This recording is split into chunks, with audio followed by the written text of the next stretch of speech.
Hey everybody, it's Romania Black, and we are on episode 13 of My Hero Academia Season 6. And yeah, feeling pretty festive today. This episode's coming out in the US on Christmas Eve, and so even though it will technically be the day after Christmas when it airs on Patreon and the day after New Year's when it gets on YouTube, I did feel like being festive, because why not, right? And this season has been such a treat, too, like such a gift, especially the last two episodes. The last two episodes, some really fun stuff in the manga that I've waited for literal years to be animated, and we're finally getting it. So whoop whoop, exciting times. I'll be honest though, when it comes to this part of the manga, I kind of have an idea of what's going to happen this episode, and I'm really excited about it. But when it comes to the resolution of this particular arc before we move into the next arc, I remember things that happen, but then the order they happen and when they take place are fuzzy. And I've not gone back and reread the manga because I want to go into this with a little bit of surprise as a reactor. I don't want to be like, I know exactly what's going to happen. I want this to be genuine. And so it's been about, a year and a half since I've read some of this stuff. So I'm trying to think of what all happened, and I have in my mind like a checklist, and I'm like, okay, what order is the checklist actually in? Like, here's the order I think it is, but what is it really? So that's going to be really exciting to see go down and to see what all gets brought up in this episode. There's been some debate, though, funny enough, in the spoiler corner part of the comments, which I'll bring that up when we get to the spoiler corner for this episode. But yeah, last episode, Bakugo announces his extremely long, diva-ish, perfect for him hero name.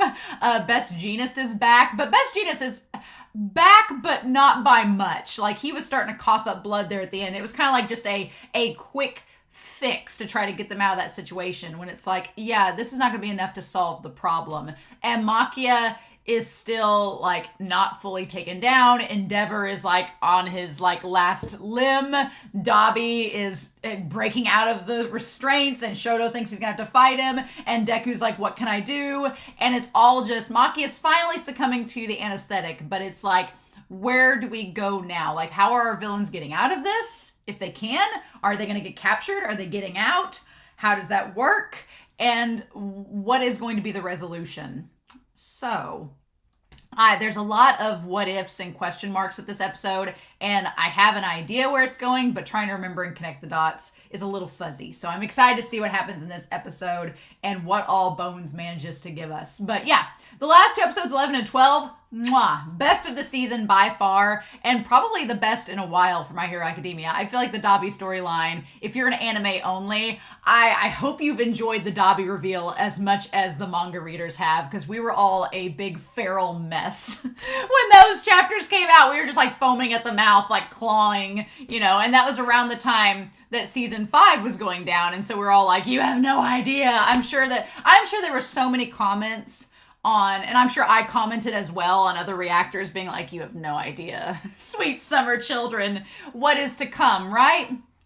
So we'll see, but I'm excited for this episode. I hope you all are too, but let's not waste any more time. This is literally the only thing I'm recording Christmas weekend before I go celebrate the holidays with my family, so it'll be a nice little round out of the holiday season. And so we're going to start this reaction here in 3, 2, 1, and let's do this.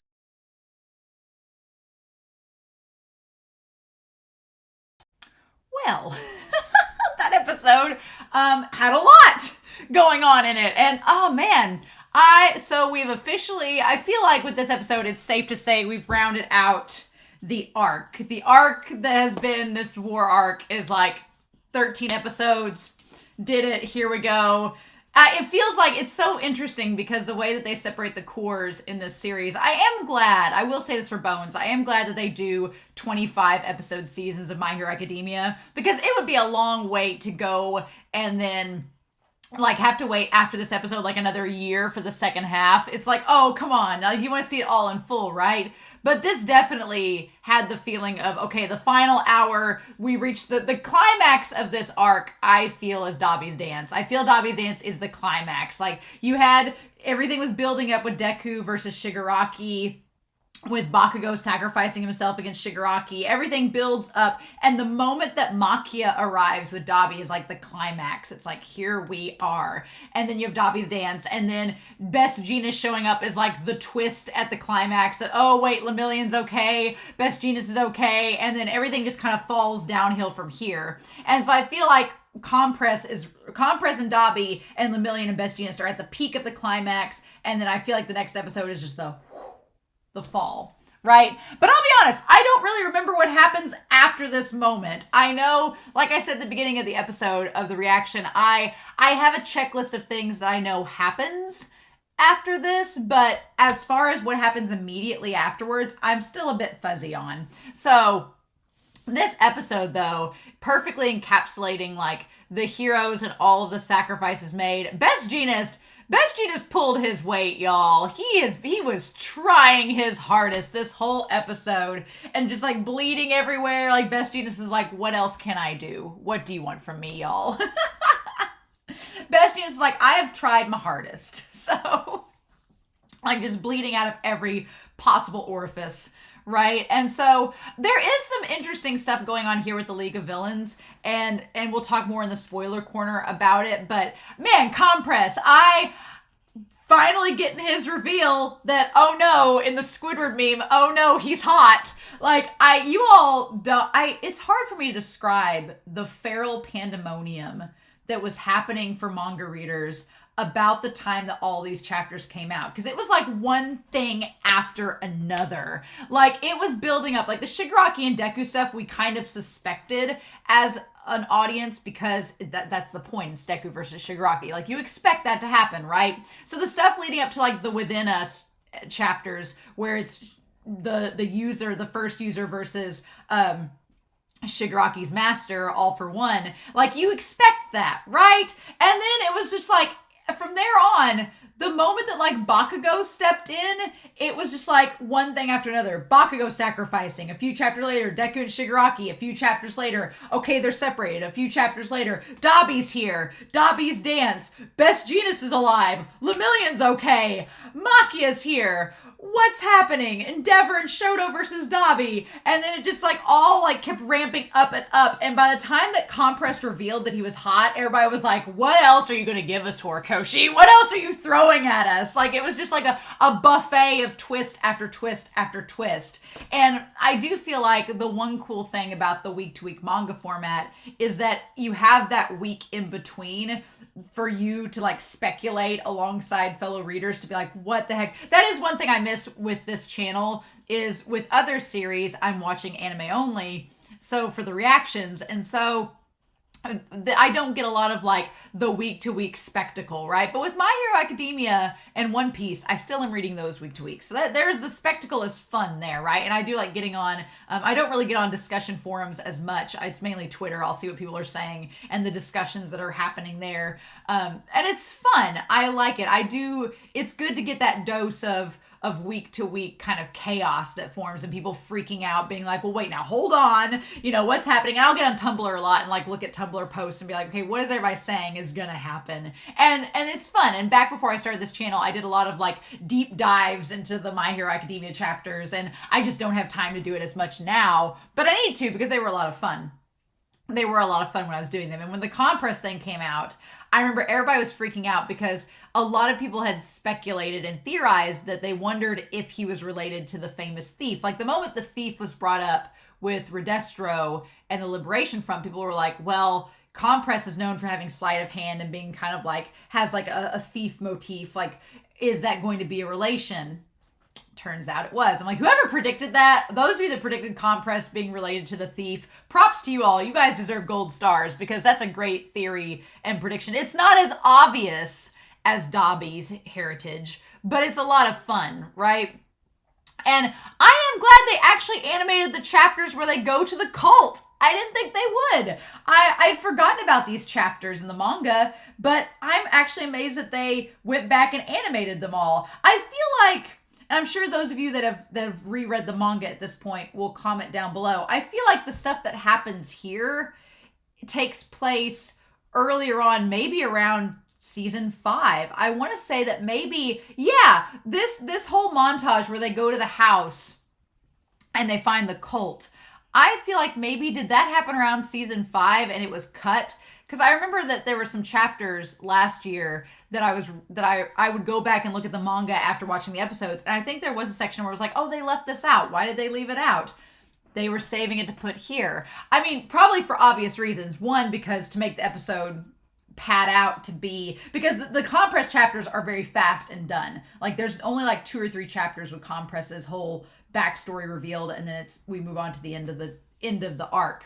So maybe they saved and included that in here to like pad for time for the episode, but it fits surprisingly well, and it fits with Spinner's whole thing of why I'm doing the things that I'm doing.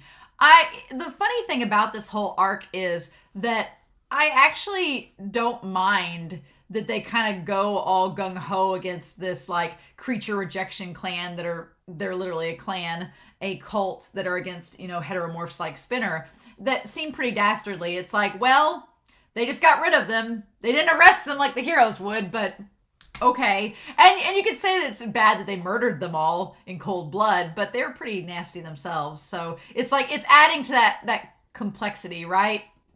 That our League of Villains, again, Compress says that they're all opportunists. So they're not doing this out of self-righteousness or a sense of justice. They needed a place to stay. These guys were in the way. They needed to go, and they thought that they were also rich, so they figured it was going to be like a 2-for-1. We'll get rid of them, take their lair, and we'll also get money from them at the same time. So the funny thing about it is that while it seems like a good act that they, disbanded this group of, prejudiced people, the way that they did it really wasn't to benefit anybody but themselves, and it wasn't to benefit society. It wasn't because they were bad people. It's because, no, there's this opportunity and y'all are in our way. Okay, we're going to take what we want, and then you guys can just deal with the aftermath of it. I think that honestly, the only person that was probably affected or motivated to attack them for reasons outside of just survival would be Spinner, because obviously they're against heteromorphs. Spinner is one, so he would have some connection or reason to want to attack them. But that's interesting, right? But they said, Compress, it's fascinating that the League of Villains, they don't care about bloodlines. None of that matters. Like your family history doesn't matter. Like Dabi's history, obviously he's keeping it secret for his own reasons, but it doesn't matter. Compress's history, nobody cares. Shigaraki's, nobody cares. You have Shigaraki, Dabi, and Compress who have very prestigious bloodlines, like these lineages that go back to Nana, that go back to Endeavor, that go back to the Thief, and nobody in the League of Villains cares. That's not what matters. Like your family, they're the twisted definition of a found family. Like their actual blood relations, nobody cares. It's just that they're a group that have formed together under these like-minded ideals. Or you would think, right? And they band together for those reasons. But as Spinner points out, that's really not the case. Like they go through this house and this manor, and they realize that surprising no one, the religious organization that they, dismantled were just running on a shoestring budget. They actually had no money, right? And so Compress talks about how he needs a new prosthetic arm. Toga's damaged her equipment. Spinner's they're just all bare bones, right? Really, until they get to the Liberation Front, they're destitute and on the verge of collapse themselves because they don't have enough to survive. So back in season 5, I was curious why they didn't show these chapters, because these chapters set up why the Liberation Front and attacking them is so important to most of the League of Villains, because they're like, oh, these guys have money. We need this. And then Shigaraki goes, oh, yeah, you guys totally do. I mean, we got to survive to keep going. So yes, we will face you and take your money. Mm-hmm. And honestly, in hindsight, showing these chapters now makes Shigaraki look like he cares more for the group, because then when he faces Redestra at the end, he's like, wait, don't you have a lot of money? Can't you give us things? It's like, okay, Shigaraki did pay attention and listen to the League of Villains and what they were wanting, and then came back and got it for them through them taking over the Liberation Front. So I'm glad they didn't just skip these chapters and not show them at all, because they are pretty important. And that makes me think one of two things. Either Bones knows what they're doing,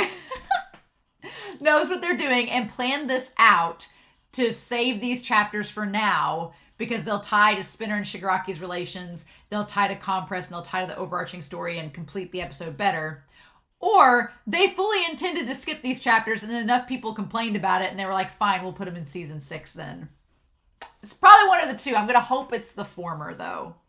But yeah, we see that they really didn't stick around the manor because there wasn't anything of value there. And they've just been on the run and go to like just wherever that they can to survive. And Compress, he dresses very posh, right? Because, that's expected of him. He's the brilliant thief's son, so he has to dress the part, right? And he talks about how, they're supposed to be this all-inspiring league and they're reduced to this. So he's like, how are people supposed to look up to us? Otherwise. And then Twice, again, glad to see Twice. Like any chance we can see Twice post-mortem where he's like telling, and these chapters also help establish Twice and Toga's connection. So it's curious that we show them after the fact, after he's died, because like he's like, oh, that's a cute necklace. No, it makes you look like an old lady. Like it's you. It's fun to see that, like, that contrast there from seeing them build that friendship to now understanding why Toga's so sad that Twice is gone. And then Dabi just shows up. Dabi, these chapters also work to establish that Dabi is very much kind of a lone wolf as well. Like, he's there with the League and he's helping the League, but he's only really there to out Endeavor. He's just using the League as a resource and he's just using them as a platform so he can out Endeavor. Like, Dabi doesn't care about any of them, which is curious. So, like, Twice wants inclusion. He wants friendship. So it makes sense that he appreciates and wants to stay with the League. Toga wants kind of the same thing that Twice does, so it makes sense for her to be there. Spinner believes that Shigaraki can cause change like Stain, so that's why he's there. And then we're getting from Compress that he kind of just went with the flow, kind of the same reason. So you kind of have, Toga and Twice together in their reasoning, Spinner and Compress together in their reasoning. Shigaraki's kind of just the anchor holding them all together. And then Dabi's just kind of this lone wolf that's just using the situation for his own means. But like Compress says, everybody's out for themselves, so nobody really questions it. And Dabi, oddly enough, Dabi and Shigaraki are kind of paired together because they both have the family lineage and have had the families that have been completely terrible to them. So that's their connection. So you have 3 pairs of individuals. And poor Magna. Magna was just there, man. She was just there and unfortunately got killed by Overhaul. R.I.P. Magna.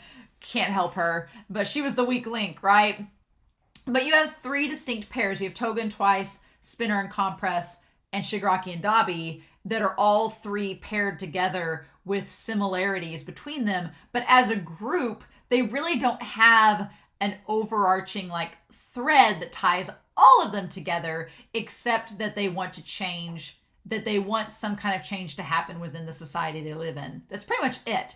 And Spinner, they get on to Dabi because Dabi's like, well, I was going to collect more members. And Twice calls him out on his bullshit. Twice is like, no, you weren't. He's like, you're just saying you're going to go collect more members. You're just looking for Endeavor. You're not doing that because you kill everybody you meet. And Dabi's like, oh, well, they weren't worth our time.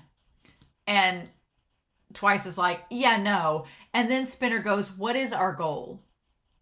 I joined this league because Stain's words impacted me. And Dabi calls Spinner out for being a cosplayer, an empty cosplayer of Stain. And Spinner's like, yeah, I'm empty. I need a goal. Yeah, I'm empty. I've realized this is all BS and I want to know, what are we doing this for? We're barely surviving. What's the point? Why are we doing this? And he holds Shigaraki up to answering the question. And we'll talk about it in the spoiler corner a wee bit. But I feel like season 5, it's funny that these chapters are kind of out of place because season 5 sort of answers Spinner's question for him, right? Spinner's question gets answered when Shigaraki faces Redestro. So it's curious we go back to these chapters when the answer to them has already been given to us, but they're now in a brand new context. So it's kind of neat. I like it. But yeah, and Shigaraki, up until he fought Redestro, really didn't seem to have a goal. And then after Redestro's fight, then he was suddenly like, yes, I have goals. Me and All For One, we got plans. And it's like they just emerged out of nowhere, seemingly. But God, the animation on poor Spinner as he's choking. I feel like Bones had way too much fun with that. They really did. But God, we needed that because then you have Compress. Y'all, if you want gore, and just to go see how gross Horikoshi can make it, go read the manga for these chapters. Because Bones had to censor it quite a bit because Compress literally took chunks out of his body so that he can maneuver around and make an opening and do the things that he did for his final performance. Like the manga does not cut corners. They make it as gross as possible. And you're just sitting there as the audience member going, is he gonna die? Because we just got his backstory. And I love when Lemillion punches him and he's like, I don't get a chance to reveal all my backstory, do I? And it's like, no, you don't. The greatest show on earth. I am glad that Bones, they did us a favor and we're like, fine, we're going to make him the hottest man here. Hope y'all are ready for that. Hope y'all are happy with him being the hottest guy in the room. Yeah, it's so unfair. It's so unfair that he just gets all this junk taken out of him. And what can we do? So yeah, he basically uses his powers to get Shigaraki and all of them out of there. And Spinner's like, well, I don't want to cause you trauma, Shigaraki, but if this is the only way to wake you up, then slap the hand on it and hope it does fine. And it does. It wakes him up, but it's not how Spinner would expect it to be. It brings All For One back instead. I want to make note, I forgot in the manga, and maybe it's anime only, but when that guy gets eaten by the Dune Nomu and gets bit in, just consumed while he drills through its head, that was some messed up stuff. I was like, holy cow, that was dark and gory. What? And Vernon's just sitting there that was pretty disturbing, y'all. I'm not gonna lie. I'd forgotten that happened, and I was like, holy hell. Vernon's just like, what the hell, man? And then we get Deku referred to as the ninth by the first user. Now, they establish what it is in this case. It is Danger Sense, the fourth user, the one that has the crazy lightning bolt scar. The lightning bolt is Danger Sense, but Deku is not used to it. And I feel bad for Deku because as somebody that gets a lot of migraines myself, that's I don't get sick often, but I get migraines quite a lot, and they suck. And there's not really much you can do with a migraine except just deal with it. So it kind of is sad, but I feel for Deku having to deal with that. And then poor Compress, he's taking chunks out of his body and the Million just socks it to him. It's so sad. Ugh. And then I like that Compress calls him long hair. He calls Skeptic long hair. Ugh. So yeah, I'm going to be taking a lot of screenshots of Compress, I feel, because he just looks amazing in this episode. But Shigaraki technically wakes up, only it's the creepiness of seeing All For One, with his face superimposed over Shigaraki's, disgusting. And here's the thing. Spinner is a follower of Shigaraki, not really All For One. All For One has his own agenda, but Spinner's not really on board with that. He's more on board with Shigaraki, and that's pretty much it. So Spinner gets kind of mad when he's like, what about our comrades? And All For One's like, I don't care.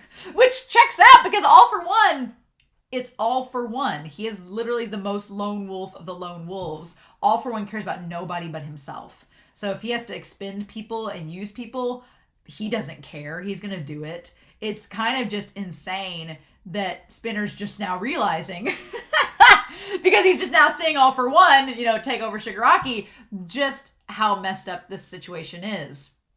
And that Shigaraki has been influenced in ways that Spinner hasn't realized, and that this goes a little bit deeper than just forming a league of villains. There's a lot more at work here under the surface in All For One's grand schemes. And when he calls Spinner a Gucci-kun, and Spinner's like, what the fudge? That part's great. It's great. He just looks so disturbed. He's like, what? and says, no, we need to leave. Like, Shigaraki needs to leave. We need to heal back up until he's at 100%. Now's not the time. Like, let's go. And then of all things, Deku, like, leaps past them. Because, yeah, the Nomu show up to carry him off. I remember reading the manga being like, how are they getting out of this? Because Maki has collapsed. And then the moment the Nomu started to move, it's like, okay, that's how we're doing this. All right. They just had to make sure that one Nomu escaped. They really only needed one Nomu to go pick him up and go. And honestly, if you look there, Spinner and Shigaraki are really the only ones grabbed by the Nomu. So Dabi, I guess, is going to run off. Dabi's run off. Toga's not there. Compress could be dead. And then Deku shows up, and All For One's like, well, you're tenacious like All Might, even if you're a Baka. And then manages to, like, knock him away with his power. He's like, let's meet again whenever I'm at full strength, shall we? But the music kicking in being so beautiful, I loved that music kicking in. It was great. And the thing about it is that this is the crux of it all. I was waiting for this episode and waiting for this moment because I was like, okay, Deku makes this point. He's like, Shigaraki, you've killed all these people. You've caused all this destruction. I can't forgive you for the people that you've hurt and the things that you've done. However, the moment All For One took you over and you looked at me, it was a face that said, I want to be saved. And what is Deku's whole MO? It's saving people. So it is kind of the answer to Toga's question, right? Of are you going to save me or kill me? Deku's answer would be, I'm going to save you.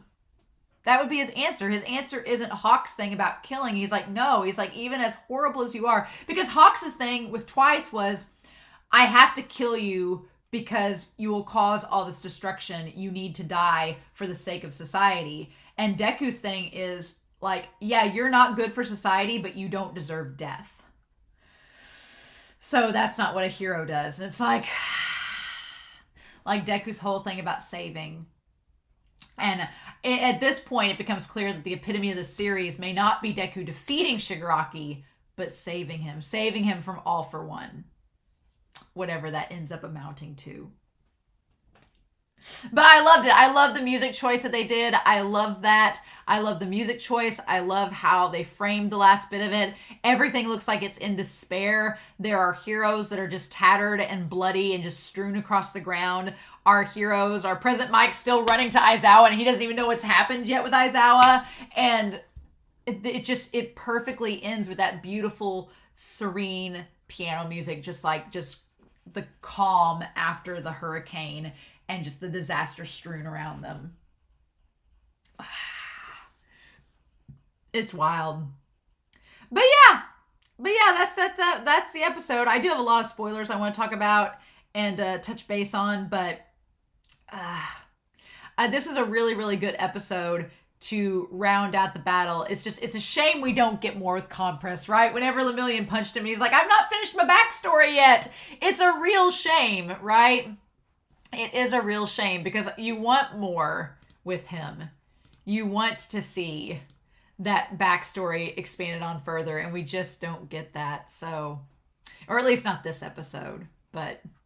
So I do have some spoiler things I want to talk about with this episode. So if you're going to stick around for Spoiler Corner, please do that. But again, I'm very curious to know your thoughts down below. But in other words, I don't know if we'll go straight to episode 14 next week. I've not really checked the news to see if we're going to get one next week or if they're going to take a hiatus because of New Year's or whatnot. But I'm planning on watching episode 14 next week, so we'll see.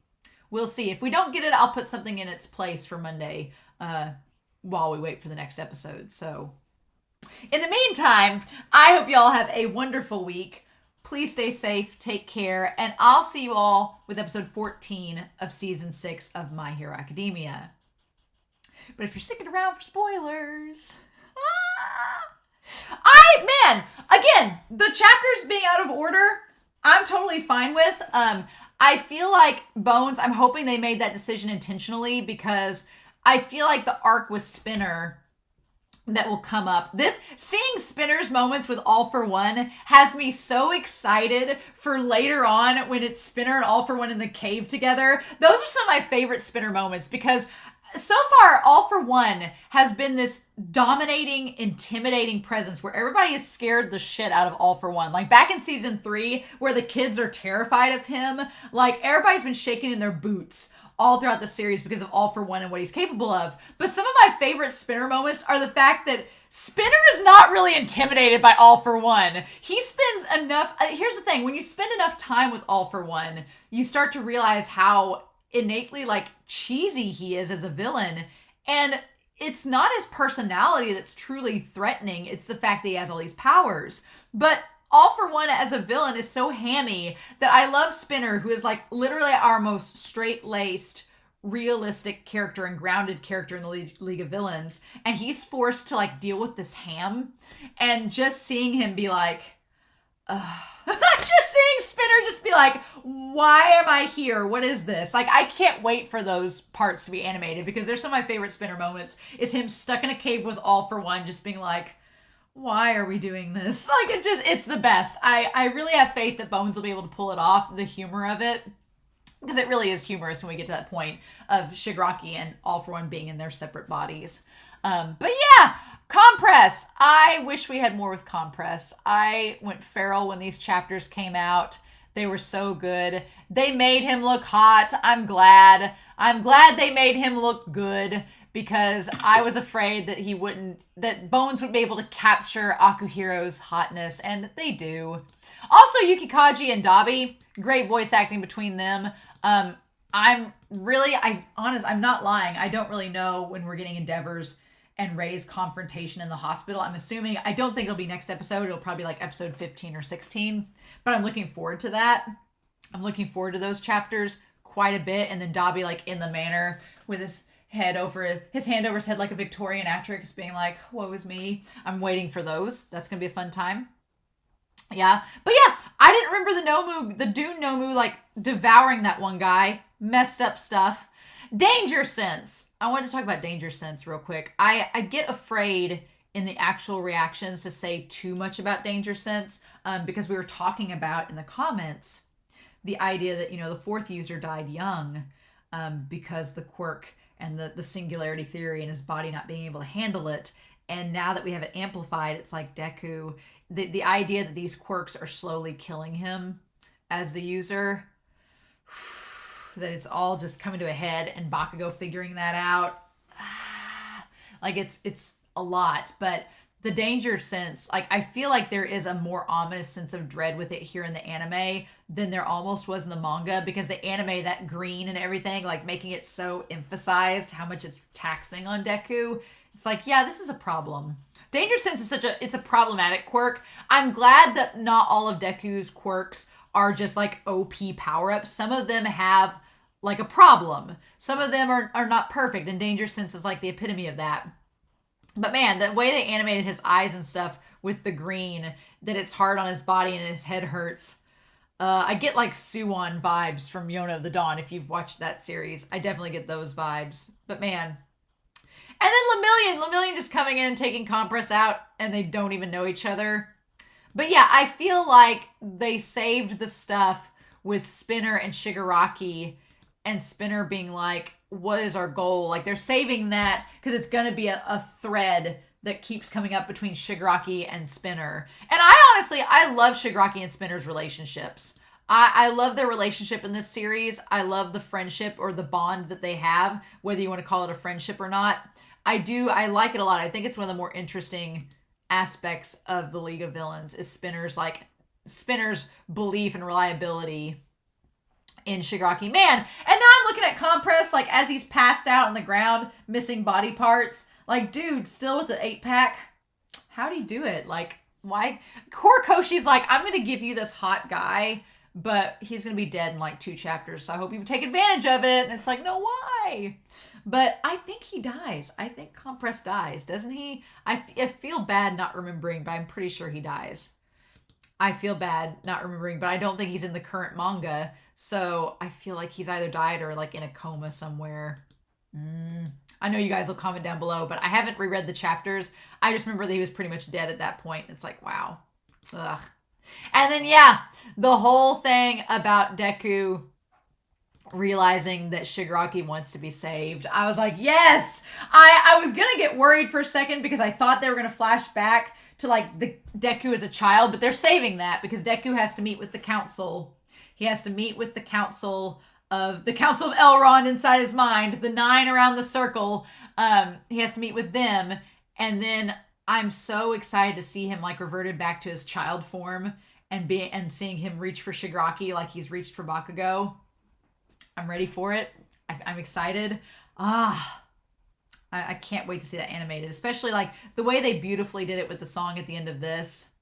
That made me really excited to see the future episodes where Deku is like talking about wanting to save Shigaraki and seeing him as a kid with the big bright eyes. Bones, don't mess that up because that's one of my favorites too. And this was like a nice little taste of it. I was like, yes. So yeah. But we're ending an arc with this episode. It sounds like we're gonna get a new OP and ED next episode, which is fun. I'm excited for that. But yeah, the next half of the arc, I am gonna be excited to see like how far we're gonna get and how much ground we're gonna cover in the episodes to come, because we'll have to have Endeavor's aftermath where he's dealing with can he kill Dabi or not. Dabi and Shoto and Rei and all them included. Deku's whole arc with him getting the scarf and the cape from Gran Torino. Bakugo recovering. I'm ready for that humor. I bet we're gonna get Lady Nagant. I'm excited. So excited to get her in this story and to see Overhaul again. That's gonna be a lot of fun. And then the whole prison break arc, that's gonna be ridiculousness. I feel like that's gonna be most of this next half here. The Council of Elrond with all the users. Seeing All Might again. We haven't seen All Might in forever. I feel like we need to see All Might again. Aizawa with President Mike, that whole deal. Like, there's lots of aftermath stuff. What I'm not looking forward to is Midnight's death. When they kind of like showed her little mask there on the ground, and I feel like anime onlys will be like, oh, well, she's just injured, because that's what we thought. Everybody reading the manga was like, oh, she was just injured. It's fine. And then next episode happens and you find out she's dead. And you're like, uh-huh. That to me was like the biggest gut punch, was just the, oh crap. Like this, we didn't just lose, some villains. We lost some heroes, not just some heroes, but like Midnight was a major one. And it's like, oh, Basically, Night Eye, Midnight. If you had the word night in your name, you're probably not safe. But I'm not looking forward to that, because that part of the chapter was really, really sad, especially with Momo's reaction and all that. Not ready for it. And President Mike and Aizawa's reaction, not ready for it. Not ready for that, y'all. Not looking forward to it. So yeah, sure. But other than that, I am going to be excited to see what all we get in part 2 of the second core of this season. This first part was a lot of fun. It was really good. Really well done, Bones. But it's going to be interesting to see the pacing and how much we get through in this second core, because things get a little bit dark and depressing. I'm like, Bones, are you going to match the tone? I don't know. The only other thing I could talk about is that in the comments, there's been a lot of conversation about Dabi's fate in the series and what ends up happening with Dabi. I personally, I don't know.